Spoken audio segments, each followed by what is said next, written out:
This is Kolkata TV's podcast news. আপনারা শুনছেন পডকা। প্রকাশ্যে এলো চলচ্চিত্র ছবির গান জানি না মানে। আমি শুভাঙ্গী, শুনুন বিস্তারিত।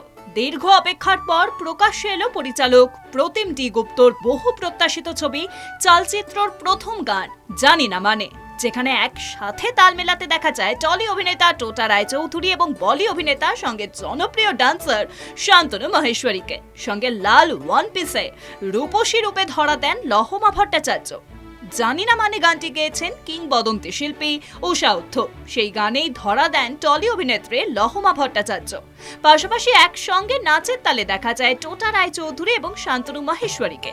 দুজনেই দুর্দান্ত ডান্সার। কিছু ক্ষেত্রে তো টোটাকে তুলনা করা হয় বলি অভিনেতা ঋত্বিক রোশনের সঙ্গে। কেন জানেন?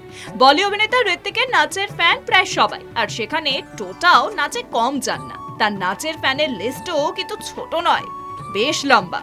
এবার জানি না মানে গানে একসঙ্গে নাচের তালে দেখা যায় টোটা এবং শান্তনুকে। পরিচালক প্রতিম ডি গুপ্ত তিনি বলেন, এই সময় দাঁড়িয়ে বাংলা সিনেমার গানে হয় পুরনো গানের নকল, না হলে বলিউডের বা দক্ষিণী ছবির অন্ধ প্রভাব দেখা যায়।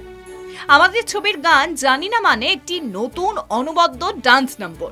ঊষা উত্থুপ মানে আমাদের সবার প্রিয় ঊষাদির গান আর শান্তনু টোটার নাচ দর্শকদের খুব পছন্দ হবে বলে আমি আশাবাদী। শুনুন পডকা রাত দিন 7 দিন।